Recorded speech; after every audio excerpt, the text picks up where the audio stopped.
What up, guys? It's that time of the week again, Tuesday. Time for the PD Skillz Show. This week, we got a return guest. He was here for the No Ring North Damage Report, and he's back again. You may not recognize him with his shirt on. The one and only Travis Moore. How's it going, brother? What's up, homie? Just chilling out. How about yourself? Because I have reason to believe that some of us out there that haven't got the chance to return yet should be a little jealous. I feel great, man. I'm a bit sore today, to be honest. I did a pretty big crash and burn during my match at Barrie Wrestling. And now, what venue do they do in Barrie? Pardon? What venue do they do in Barrie? Do you know the name of it? It's a community church there. Okay. So this is your first Barrie Wrestling show, right? Yeah. This was my first Barrie show. And I noticed on Facebook you said that was kind of on the goal list. How was your first experience with them? It was amazing. Everyone was very welcoming. It was honestly surreal to me. And I got in the ring with Brad Myers when he was reffing, and I said to him, I was like, I might cry. Like, I actually was starting to get emotional. Like, so that's is that one that you've always watched, like being a fan of independent wrestling that you've always went to? It was like, so when I first started, I did a seminar there with Josh Alexander, and I was watching the program, and I loved everything about it. Like, they're giving spotlights to newer guys, and it was so different than everything else that I was like, I need to go here. Yeah. And I wasn't just crying because I got there. I was crying because there was fans, I'm waiting for that at the end of the month. That's good. I think everybody has that moment when they get back with the fans where they're almost gonna cry. So you're probably not alone. Yeah, man. I can't wait to do No Ring North in front of all those fans. It's gonna be a big ruckus, though. Yeah, that one. I guess we'll plug it while we're talking about it. October 29th at Taylor the Junction. It's a Sunday in Toronto. No Ring North. You're gonna be able to catch both Travis and I there. To my understanding, Canada's first no ring wrestling show. So we definitely have a challenge at our hands. How you feeling about that one? Well, let's make the standards high. Yeah. Now, how are you feeling about that one? As far as like getting into the mentality, how are you going to go into one of those shows? When I got into the mentality of for example, for the last one for No Ring North, when I faced Warhead, I was nervous, but then I was like, I'm a tough kid. I can fucking take it, No fucking shit. And did you ever? Honestly, like at the end of the day, I mean, if you listen to the final podcast, you got the vote. You show MVP. Like, everybody was floored. Like, I was so happy to hear that too. I was like, I'm glad my efforts didn't get unnoticed. Like, yeah, and like I honestly, call a spade and how some people look at it. Some people look at different styles of wrestling, and hardcore styles of wrestling is fucking trash wrestling.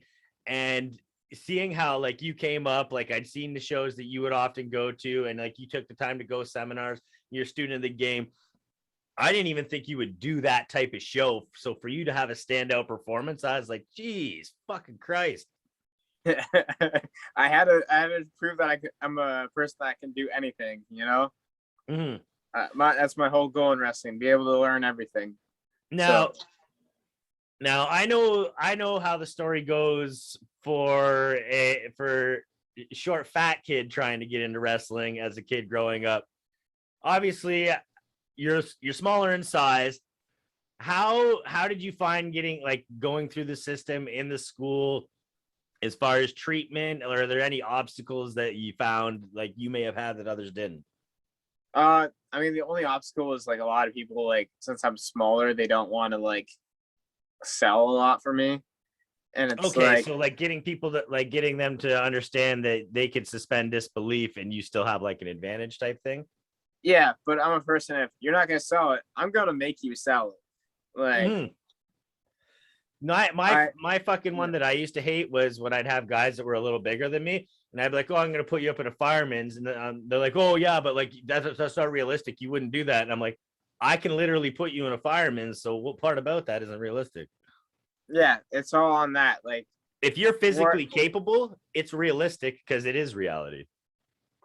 I was saying, like, I put Warhead up pretty fine. Like, yeah, you during did. my match, I've picked up guys that are 320 pounds. Like, you picked up Warhead quite well and shit. When I wrestled recently near the end of the match, I was like, even I'm starting to struggle. Oh, trust me, I was tired, but I was like, I got to do this, man. Yeah, you go into survival mode. You're like, I made it this far. I got it. Yeah. I always am a person of I'm an adrenaline junkie, man. Yeah. Like, now, correct me if I'm wrong. You were one of Rip's guys, right? Yeah, correct. I trained with Rip Impacts. And how'd you get hooked up there? Like, cause you came about, like, I met you when I came back to starting wrestling, and I didn't even know you were in the ring at that point. Maybe it was just before you got in the ring. Right. So what had got you in with ripping those guys? So when I first started, I showed up to Battle Arts actually, and it was a Josh Alexander seminar, and then Josh told me that I should start training. And like, to me, that's a big honor, you know, like, and then I was trying to look for wrestling schools. So immediately, like, I got hooked. And then I live in Burlington, which is like not that far from Hamilton. So I just started looking up Burlington wrestling schools. Yeah. Toronto wrestling schools. And I saw Super Kick. Like, that's far away. And then I wrote down Hamilton wrestling schools, and I saw Hamilton Pro Wrestling, and I was like, yeah, fuck it, let's give it a shot. So like, I emailed Rip like 3 times in a row or something. Yeah. Messaged the Instagram. I think I messaged his Facebook too, and I was like, how do I get in your wrestling school? And then he told me everything. And then I got into the school, and then I mean, it's been history from that.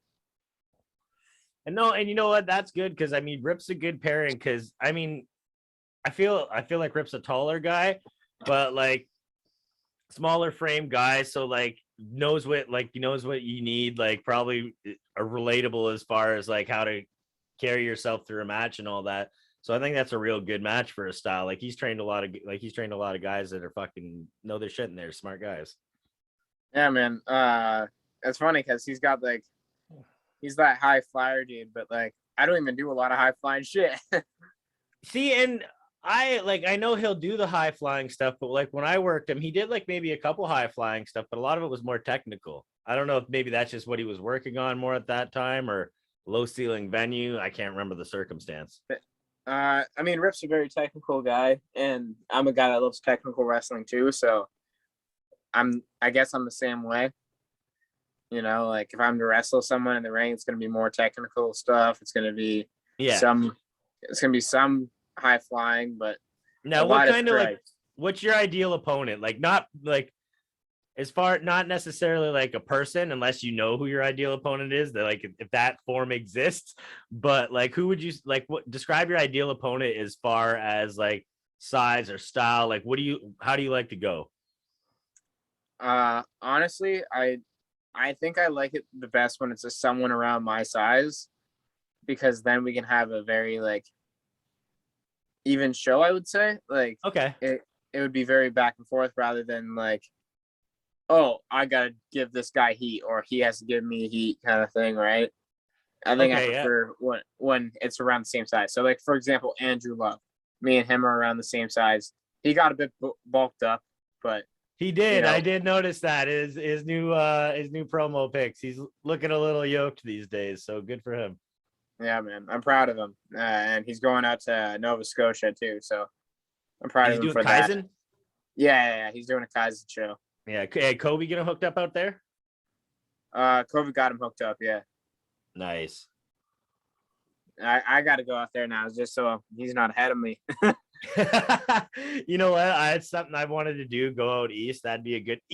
Even like when it doesn't come to wrestling, I've wanted to go out east. It'd be nice if, you know, to get wrestling to cover that fucking expense. Yeah, like I mean, my whole goal is everywhere I travel, I have to wrestle there. Yeah. You know, like I'm going to Quebec. I'm going to Quebec in a week, and I was like, just like got a trip to make, and I'm like looking up shows. Like maybe is there something in Quebec? Is there something in Quebec? Like I get what you mean. If you travel somewhere, you want to wrestle there. I did that in 2019. I went there with my buddies to party, and I just immediately looked at the show schedule, and I was like, if there's a show that day, I'm going, and I'm gonna like set up the ring or something. Yeah. Even if I don't get on the show. I was gonna say, was there anything? There was nothing that. Don't you hate that too? And then you're like looking at all the cities around, like, oh, maybe I'm not looking hard enough. Kind of like when you were looking for the school. Oh, exactly. But we were right in Montreal, so I was expecting to find something like FLQ, right? Yeah. So I was like, oh. It sounds like, for me, it sounds like the most cardy shit of all time. But I'm like, man, if I'm going somewhere anyways and I could pick up a fucking payday, yeah, trip paid for. Exactly. If I can get a few of my drinks paid for that day, I'd be perfectly happy, man. Yeah, bonus wrestling, drinks, good to go. Yeah.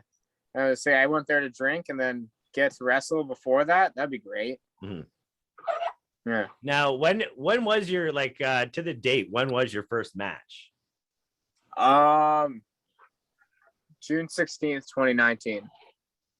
So for you got like 3/4 of a year in before we got slammed with the pandemic stuff, right?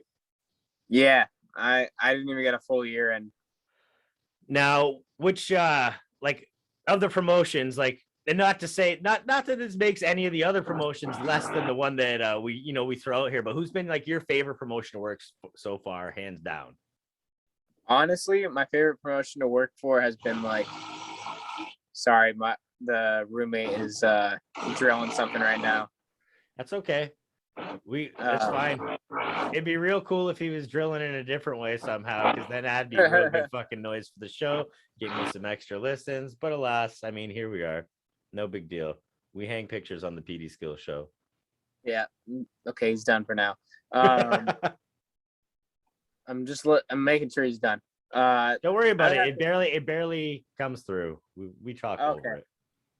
I wouldn't even know what to say. I think HPW, Hamilton's own shows, because every time I've wrestled there, that's when I've had, I would say, some of my best matches. I had a match with Cutthroat there. I had a match with Evan Greenaway there.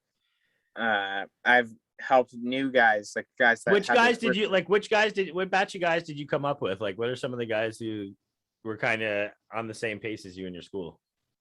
At the time, I was the guy that debuted, only guy that debuted at the same time as me. I was the only one that did it. And then a few shows later, there was guys like Robbie Cosmos and Jax Williams who debuted a few shows after. These guys are more just sticking to the Hamilton scene right now.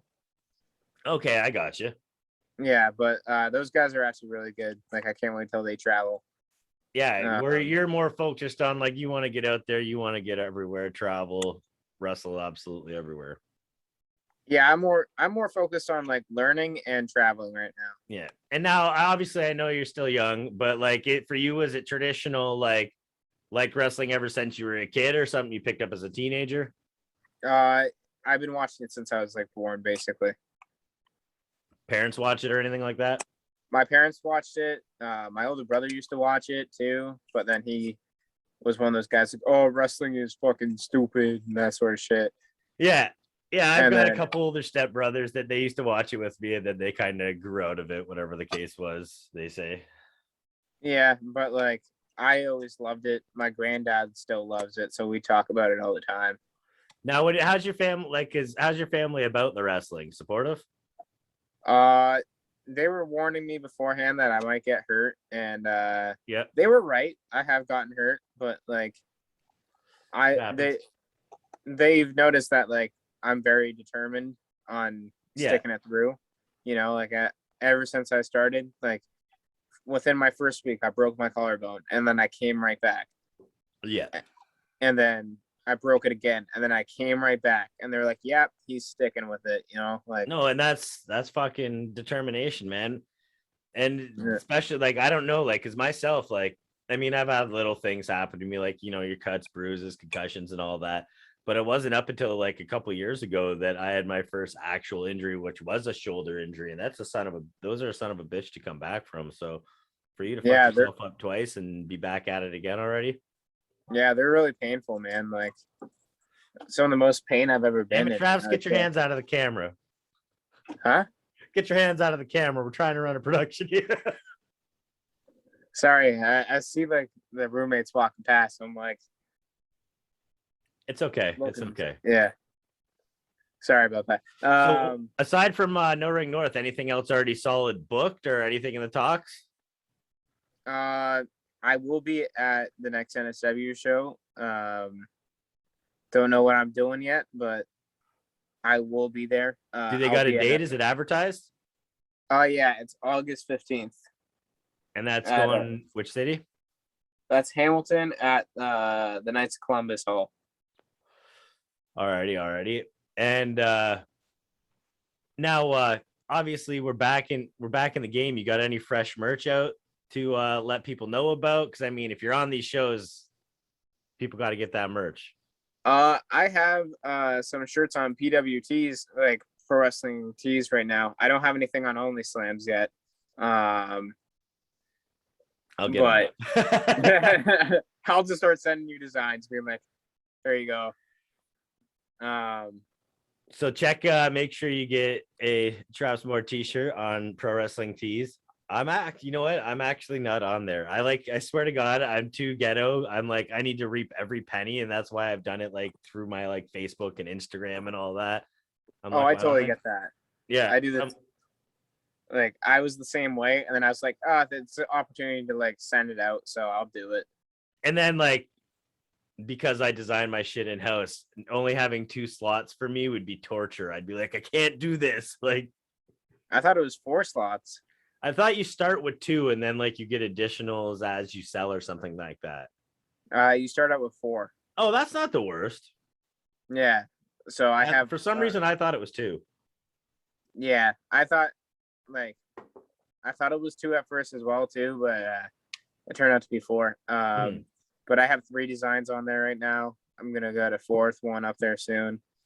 And the only shirt that I have like in stock, I have some Safe Travis Moore shirts still. I got like maybe 5 or something. So I'm doing a bundle deal with those where if you buy a Headbutt Everyone shirt and pay $30, I can give you also a Safe Travis Moore shirt. There you go. And is that going to be that's online or at shows? At shows. There you go. So make sure if you see Travis Moore at a show, you get that fucking deal because 2 t-shirts for $30 is a banger. Yeah, man. I hope people buy those shirts. I understand that. You invested in it, you put your time, effort into it, organize it. So you're like, these shirts got to sell. Because I mean, in independent wrestling, you start to realize like that's where your fucking money's at. Oh yeah, like when I did Barrie, I was like, all right, I made my typical like money from it, right?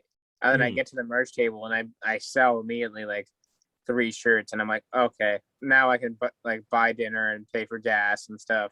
Yeah, I remember when I first started, like shirts were like few and far between for indie stars, and like it was all like 8x10s, 8x10s, 8x10s. I need to get some 8x10s actually.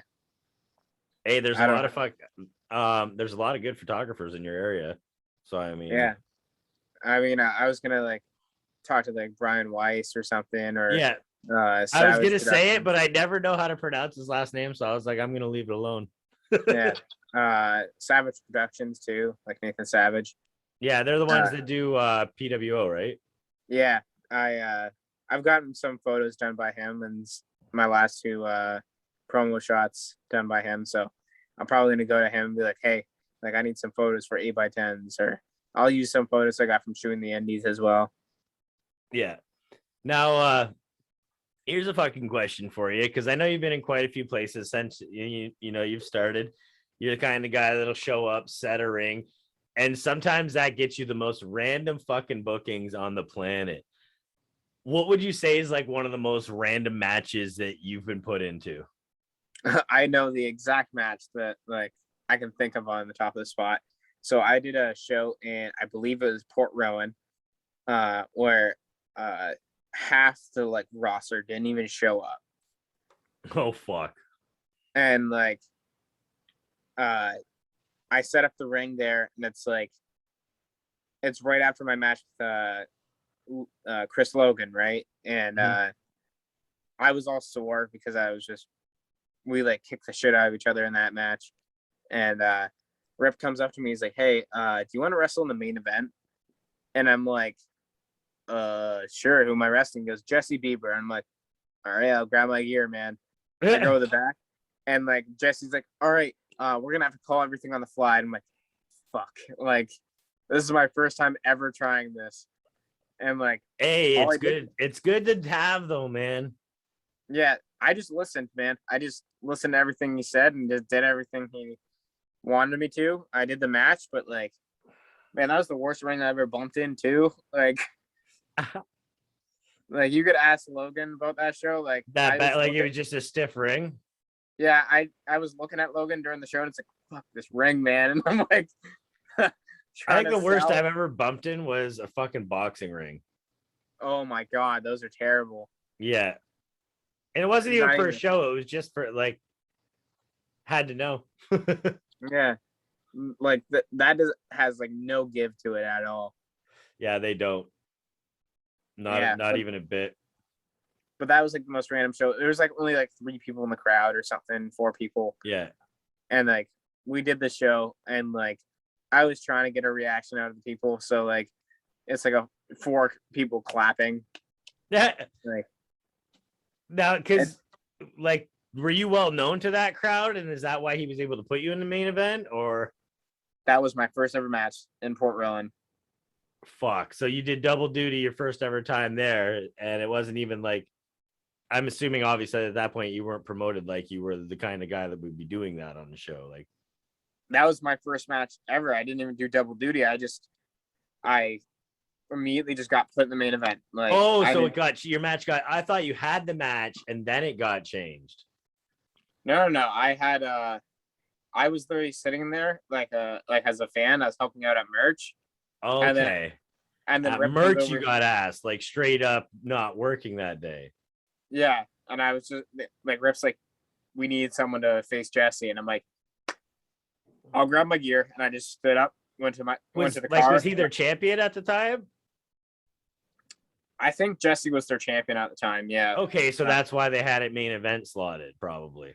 Yeah. I'm like, is that just a weird, like on the fly to replace somebody like for the main event? Usually they'd like, you'd think they'd shuffle around and go, okay, these 2 guys work for us more. We'll shuffle this to the main event and put this here. But if it's the champ, then I guess you're in a spot. Yeah. Like as soon as we did the match, like I was talking to Jesse about this recently too. And he's like, at that time I was just so shy. Like I just didn't know, I couldn't talk to anyone at all. Yeah. It was you got to be able to. I guess I knew my place kind of thing, which now I just talk way too much. Like people get annoyed at the fact that I just talk a lot of shit. You know what? But it surprises me though, because that's usually something that comes with time. Like there's even sometimes now where I have to remind myself, like, yo, run your mouth a little bit. And to see like someone who's only been in the game a couple of years kind of grasp that, like, you made me a unicorn on the fucking fly. Yeah, that I didn't know how to respond to that because the singular skewer actually caught me off guard. Yeah, and then because of that, the next fucking show, I've already got a bunch in my head, and after I get them out, someone goes, "Make him a unicorn." And as I'm fucking crawling around, I'm thinking, "Thanks, Travis." That's a new warhead gimmick for him, so he can start making people unicorns. I don't know if I had said it to him or who I said it to, but I'm like, man, everybody's got a Bullet Club style shirt. I should just make Unicorn Club. Yes, I would love that. It'd be the softest looking Bullet Club like mock shirt ever. Unicorn Club. I would totally rock that shirt, man.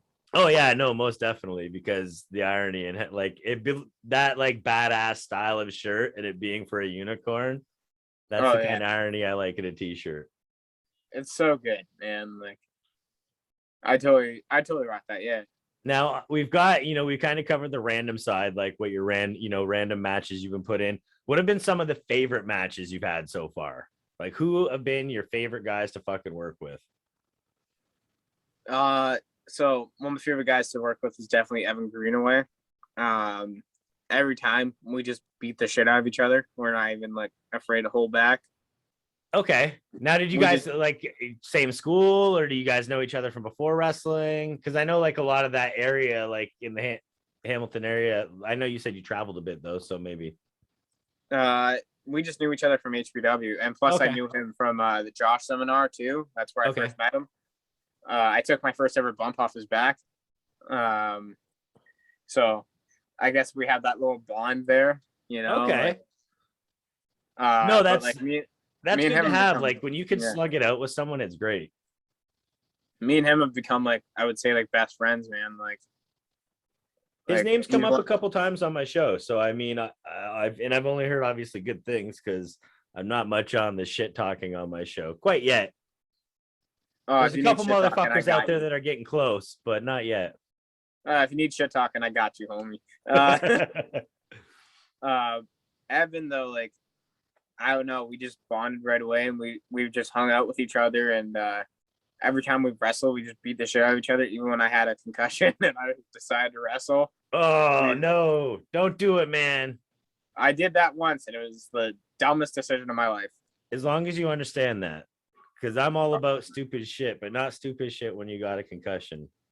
It was an awful choice. I know that, and I don't remember that day at all. I won't lie, but yeah, I understand. I've gotten one before, and I got in the car. It's when I lived out in Tilsonburg, and my girlfriend at the time had come from Windsor, and we get in the car after the show. She's like, "All right, where do we go? Like to get back to my place?" I'm like, "Yeah, I don't know." What? I'm like, it sounds weird, but I don't know how to get home right now. I actually had to have a buddy like guide me in. So yeah, they're nothing to fuck with. Take care of yourself at all time, because you're fucking young. Anything. So still lots of time on the clock. You don't have to wrestle hurt. Yeah, like there's a lot of time. Right now, I'm even kind of fucking hurt. My elbow's all fucked up today. Like I messed it up 2 weeks ago, but I'm still wrestling because that's nothing, Yeah, obviously there's bumps and bruises, like, but I guess maybe not necessarily saying don't work hurt, but don't work injured. Yeah, there's a big difference because I can work hurt anytime. Yeah. But if I have like a broken bone or something, I am not working. No, don't. Yeah. I was like, when I did the No Ring Go show recently, I was like, I wasn't sure if I'd fractured my foot or what I did. I like walking some waterfalls the week before, but I'm like, I'll just tape it up and keep my mouth shut. Yeah. But I'm like, it's a foot. It's not like something that's going to be devastating. Yeah. Like, how's your ribs, by the way, from that? Oh, fucking good to go. They're good. Okay, good. Because like I remember you taking that bump, and I was like, I don't know if he's getting up.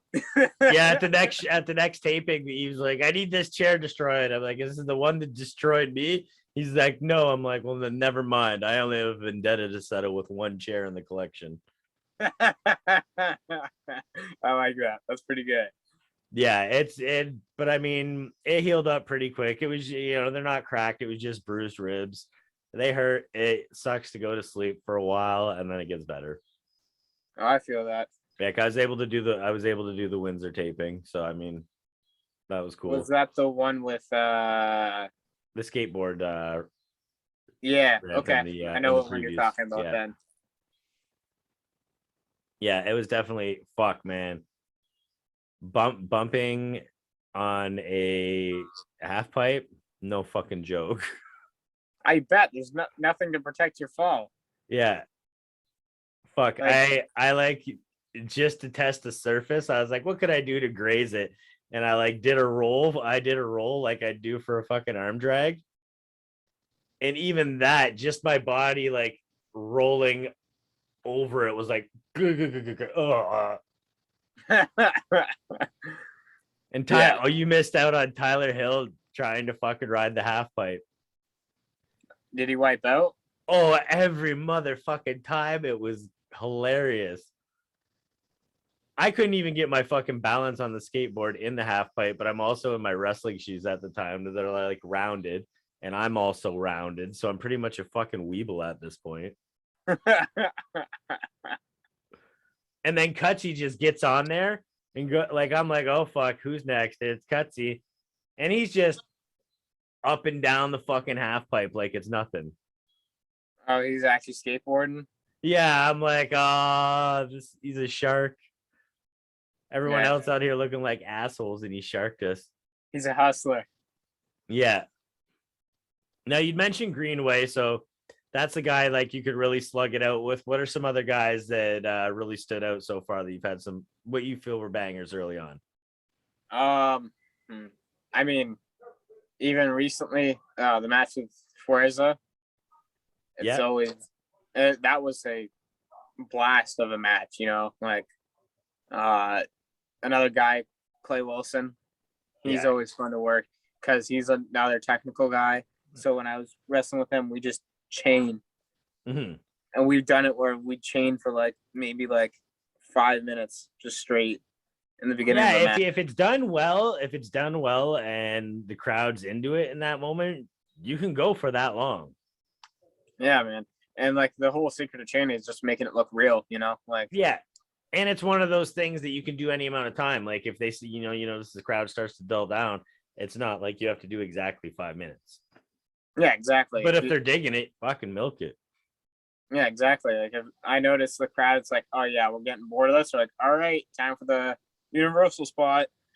Yeah. All right. Yeah. Time to break it up. Yeah. But yeah, those are the guys that really stick out. Andrew Love too. I always like working with Andrew Love. And then obviously, you know what comes next. We've covered the, what's been random, what's been good, what's in the pipe, so to speak, as far as matches you'd love to have. Like, what are the pipe dream matches where you're like, if I got the book, this is who I want? I like a match with Holden Albright, that's for sure. Josh Alexander, Junior Benito. Okay. You know, another guy I've always wanted to like wrestle on a show, John Greed. Yeah, he's, you know what, that's a dude that I never wrestled a show with him, but then I started watching his work on shows, and I'm like, I like this guy. Like, he's a big guy that I like watching. He can move, you know. Yeah, fuck yeah, he can move. He's good. Another match, and he's an asshole in Among Us. Another guy would be Von Vertigo too, also known as my older brother. Yeah, and that's like, he's kept busy during the pandemic doing the Backyard Pro stuff, 3 seasons deep so far. You've been on that, correct? Yes, I have. Yeah, so I mean, and you mentioned Fuerza, so I mean, shout out to everybody doing the Backyard Pro stuff. I mean, we're starting to get back in front of real crowds, but it's actually something I hope that he still gets everybody together to do, because it's been entertaining, and I've loved seeing everybody on there and all the different faces, and it puts everybody in a different light. I want like them to do like a live backyard show, like kind of like GCW does. Yeah, but like, I would love to see an actual wrestling show with them doing the characters they do in Backyard Pro. It'd be kind of like the Southpaw Regional for me. Exactly, that's what I want too. You know, like dancing weapon in an actual match would be fucking fire. And like the fact that we all are trying to be actually shitty at wrestling. Yeah, because that's one of the things I like about the GCW Backyard Wrestling shows, is some of them use like their backyard wrestling gimmicks or something different for the show. Like Ricky Shane Page uses Ricky Crash there, and and Jody was actually in a toss there. What's that? Jody was actually in a toss there. Like, that was, I saw that, and that was awesome. That was cool to see, like, Backyard Pro crossover with GCW's Backyard Wrestling show. Like, that's fucking phenomenal. Like, that's great reach. Like, obviously everybody involved in that project got noticed. Yeah, man. Like, it was great to see that, man. Like, I'm very proud of Jody with all that she's done. Yeah, she's blowed up. She's a hell of a worker. It doesn't matter what gender's on the other side of the fucking ring from her. She gives her. I fucking love watching her work. Yeah, she's great, man. All right. Well, I think that's the questions I've got for you today, brother. I definitely want to thank you for coming out and doing the show with me. If you can, hit him with your plugs one more time, t-shirts, shows, all that good stuff. All right. So you'll find me on Twitter and Instagram at the Travis Moore. My Facebook page is at S Travis Moore. You can find my PWT store, my Pro Wrestling Tees store, at Pro Wrestling Tees / Travis Moore store. And you could see me next at NSW's Drive-In Dropkicks and Dives. I think that's the right name. Whatever it is. You nailed it. I'm pretty sure you nailed it. I hope I did. August 15th at the Nice Columbus in Hamilton. Bam. And then rolling up right after that, we got August 29th, No Ring North. You can catch us both there at Taylor to Junction in Toronto. Again, that's August 29th. Until next time, buy one of these beautiful t-shirts at the bottom. Appreciate the love as always. And you can find me at PD Skillz Show on Instagram, Twitter, YouTube, Facebook, all of that good stuff. And as always, thanks for listening on Spotify, Apple, Amazon, all of our audio partners, and checking us out here on YouTube. And yeah, he's Travis Moore. That side. I'm PD Skillz. Thanks for tuning in. We're out.